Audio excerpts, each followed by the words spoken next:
Assalamualaikum warahmatullahi wabarakatuh. Selamat datang kembali dalam COD, cerita orang desa, tema anggrek. Kembali dengan tema anggrek. Nah, di video kali ini kita akan sedikit membahas tentang salah satu jenis anggrek yang cukup unik. Unik seperti biasa ya.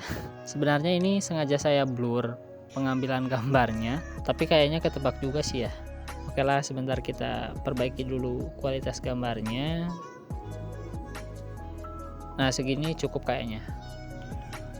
Oke, ini adalah anggrek kasut atau anggrek slop yang merupakan anggota dari genus Paphiopedilum, section Cotylopetalum, yang jika kita lihat misalnya di situs sleeperorchid.info, section ini memiliki anggota 5 spesies dengan penampakan plant dan juga bunganya yang bisa dibilang hampir identik lah. Dan kenapa saya memulai video ini dengan narasi seperti ini? Ya, nanti kita bahas lah. Jadi ini adalah anggrek dari genus Paphiopedilum atau anggrek kasut atau sleeper orchid. Dengan nama umum dalam bahasa Inggrisnya adalah Shiny Green Leaf Paphiopedilum atau dikenal juga dengan nama Tropical Ladies Sleeper. Untuk nama ilmiah dari anggrek ini adalah Paphiopedilum glaucopilum yang dideskripsikan oleh J.J. Smith pada tahun 1900. Si anggrek slop ini termasuk ke dalam famili Orchidaceae dari subfamili Cypripedioideae yang termasuk ke dalam trib Cypripediae, yaitulah pokoknya dari subtrib Paphiopedilinae dan merupakan anggota dari genus Paphiopedilum, section Cotylopetalum dengan nama ilmiah Paphiopedilum glaucopilum. Anggrek ini termasuk ke dalam golongan anggrek lithophyt atau juga terestrial yang biasanya ditemukan di tebing-tebing berbatu atau kapur mulai dari ketinggian 200 sampai 800 mdpl. Biasanya tumbuh di tempat yang cukup terbuka tetapi cukup kaya akan air atau setidaknya cukup untuk menunjang kebutuhan hidup mereka ya. Kemudian untuk persebaran, nah ini yang sempat menjadi alasan dari video ini juga cukup lama tertunda. Jadi di beberapa situs mengatakan bahwa anggrek ini merupakan anggrek endemik yang persebarannya terbatas hanya di wilayah Jawa Timur saja, tepatnya dari kawasan lereng Gunung Semeru di Lumajang ya.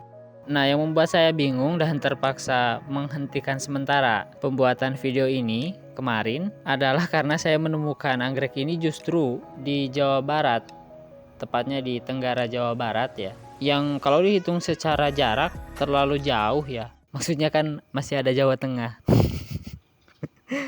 Dan di Jawa Barat sendiri memang ada spesies lain dari Paphiopedilum dengan section yang sama juga dengan kemiripan yang cukup hampir identik lah, yaitu Paphiopedilum moquetteanum. Dan saya juga sempat curiga bahwa mungkin yang saya temukan ini adalah Paphiopedilum yang moquetteanum. Hanya saja saat saya melihat di beberapa ilustrasi dan foto-foto yang disajikan di beberapa situs, misalnya saja sleeperorchid.info, coba kita lihat. Nah, ini adalah foto dari bunga-bunga Paphiopedilum dari section Cotylopetalum. Nah, kemudian yang ini adalah perbandingan dari katup tugunya. Saya tidak terlalu paham dengan perbedaan dari katup tugunya ini, tapi kalau misalnya kita lihat di bagian bunga keseluruhannya dan kita bandingkan, ada sedikit-sedikit perbedaan. Kita coba fokus pada dua spesies yang tadi kita bicarakan. Nah, ini adalah contoh dari bunga Paphiopedilum glaucopilum. Kemudian ini adalah yang moquetteanum. Sekilas memang terlihat cukup mirip, tapi jika kita perhatikan lebih teliti ada beberapa perbedaan di antara dua bunga ini. Yang paling ketara, coba perhatikan di bagian sepal dorsalnya di antara kedua bunga ini. Yang sebelah kanan glaucopilum, dia memiliki sepal dorsal yang terlihat lebih tipis dan cukup lunak, tidak kaku ya, dengan tepi yang sedikit bergelombang. Sementara itu di gambar yang sebelah kiri, moquetteanum, dia memiliki sepal dorsal yang terlihat lebih kaku daripada si glaucopilum dengan tepi yang lurus, tidak bergelombang, dan ujung yang seperti tertekuk ke dalam ya. Dan yang paling terlihat adalah di motifnya. Si moquetteanum ini memiliki sepal dorsal dengan warna dasar hijau muda dengan sentuhan bintik-bintik ungu yang tidak terlalu tebal dan cukup jarang ya. Sementara untuk motif dorsal dari glaucopilum sendiri, warna dasarnya hampir sama, hijau muda yang sedikit pucat. Hanya saja dia memiliki motif ungu yang jauh lebih tebal dan lebih rapat, yang terlihat seperti motif garis-garis yang terpola ya. Dan selain itu juga warna dari tepi sepal dorsalnya ini membentuk gradasi warna dengan warna putih, sehingga terlihat seperti ring atau bingkai berwarna putih di tepi sepal dorsalnya. Selain itu juga di bagian peta lateralnya, keduanya memang memiliki peta lateral yang bentuknya mirip, memanjang dan keriting, juga dipenuhi bulu di tepinya. Bedanya lagi-lagi di motifnya. Warna dasar dari keduanya hampir sama, hampir warna krem ya. Bedanya adalah di motif totol ungunya, yang Glaucopilum ini memiliki totol ungu yang memanjang dan tebal, yang hampir membentuk pola garis. Sementara untuk yang Moquetteanum, dia memiliki motif totol yang berbentuk titik, yang tidak terlalu tebal dan cukup jarang. Dan menurut teman-teman yang ahli atau katakanlah menekuni di bidang anggrek, sebenarnya dari plannya juga mereka berbeda, ada perbedaan di antara keduanya. Menurut mereka, daun dari Moquetteanum ini lebih lunak atau tidak terlalu kaku dibandingkan dengan yang Glaucopilum ya. Nah, seperti itu. Nah, jadi untuk Paphiopedilum ini yang saya bahas di sini berarti adalah spesies Glaucopilum ya. Fix. Dan kita sudah menghabiskan 7 menit hanya untuk membahas perbedaan mereka. Ya, langsung ke materi kita.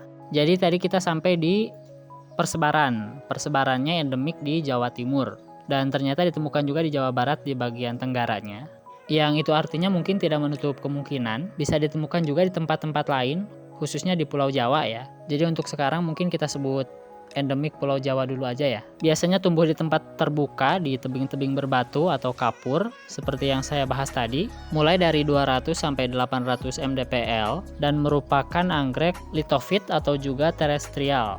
Memiliki tipe pertumbuhan batang simpodial, yang penampakan batangnya ini, terutama yang sudah tidak berdaun seperti ini, menyerupai bentuk rimpang ya, dengan semacam pseudobulb berukuran kecil dan tersusun secara rapat ya, seperti ini, seperti pada gambar ini, berwarna krem sampai coklat gosong dengan panjang pangkal ke ujung sekitar setengah sampai 1 cm saja. Nah, dari pseudobulbnya ini tumbuh daun-daun yang cukup kaku, berwarna hijau atau hijau kebiru-biruan. Karena itu juga dia disebut shiny blue-green leaf Paphiopedilum, dengan helai daun yang berbentuk lancet, dengan tulang daun yang memanjang atau sejajar searah dengan daunnya, dengan panjang sekitar 15-25 cm dan lebar sekitar 4-7 cm. Tulang daun di bagian tengahnya sedikit menonjol ke bawah dan membuat cekungan di bagian atasnya, hingga seperti membelah daun menjadi 2 bagian, serta warna dari jaring-jaring daunnya yang sedikit lebih tua atau lebih pekat daripada warna helainya. Dan selain itu, di bagian bawah daun, di bagian pangkalnya, biasanya dia berwarna agak keunguan, sedikit mencolok dari warna daunnya, terutama warna helai daun di bagian bawah yang berwarna hijau pucat ya. Biasanya daun-daunnya ini tersusun dari 4-6 helai daun di setiap batangnya, atau katakanlah rimpang atau pseudobulbnya, di mana di setiap rumpunnya biasanya terdapat 2-3 batang atau rimpang yang masih berdaun hijau atau katakanlah masih hidup ya. Dan untuk akar, si anggrek kasut ini memiliki akar yang cukup besar dan cukup sukulen, dengan diameter sekitar 2-2,5 mm, berwarna coklat muda sampai tua, dengan permukaan akar yang berbulu. Lalu untuk bunganya, bunga dari si anggrek kasut atau anggrek slope ini tumbuh dari puncak bulb atau puncak batangnya, dari sela-sela pangkal daun yang paling atas, menumbuhkan batang bunga yang cukup panjang atau spike, sekitar 20 cm ke bunga yang pertama ya, karena anggrek kasut ini merupakan anggrek dengan perbungaan majemuk dengan mekar bunga yang berangsur. Tangkai bunganya ini terbilang cukup kaku atau tidak terlalu lunak, berwarna ungu tua dengan permukaannya dipenuhi oleh bulu-bulu halus. Nah, begitu juga dengan kenopnya. Permukaan kenopnya ini dipenuhi oleh bulu-bulu halus dengan permukaan kenop berwarna hijau muda pucat. Nah, kemudian setelah mekar, ini adalah bentuk dari bunga yang sudah mekar, memiliki sepal dorsal berbentuk bola telur dengan tepi yang sedikit bergelombang, dengan permukaan bagian dalamnya halus atau licin dan tidak berbulu, dengan warna dasar hijau muda pucat dan dihiasi motif ungu seperti yang kita bahas tadi. Kemudian untuk bagian belakangnya atau bagian sebaliknya, dia berwarna hijau dan berbulu, dan ini adalah bagian terluar atau bagian yang kita lihat saat dia masih kenop ya. Nah, lalu di bagian bawahnya ini adalah bagian sepal lateral atau kelopak samping.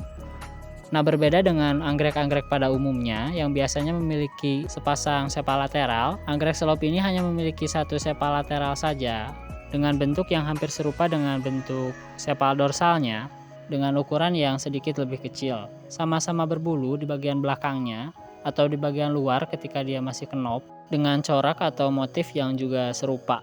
Kemudian di bagian petalnya atau bagian mahkota bunga, anggrek kasut atau anggrek selop ini memiliki sepasang petal berbentuk memanjang dan keriting dengan panjang sekitar 4-6 cm, di mana tepinya ini dipenuhi oleh bulu-bulu yang cukup panjang, sekitar 2,5-4 mm.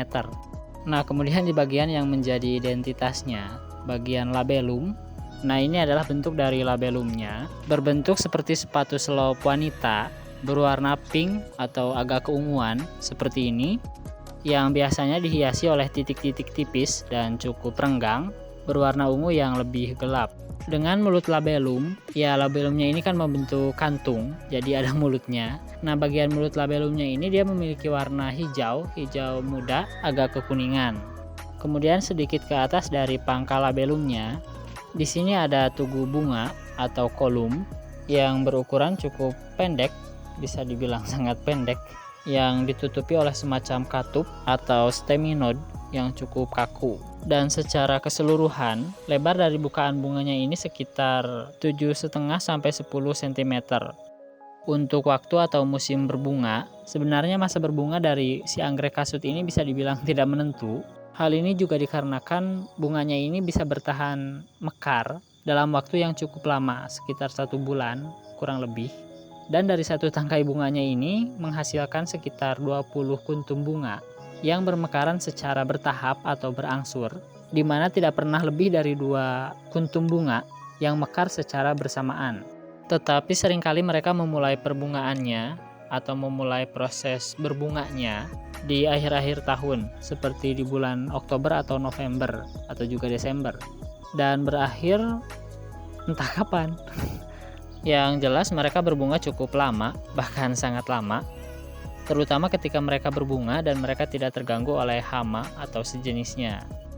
Dan kemudian untuk perawatannya sendiri, si anggrek kasut ini bisa tumbuh dengan baik di tempat yang cukup lembab, dengan kelembaban kisaran antara 50-70% pada suhu rata-rata 18-22 derajat Celcius.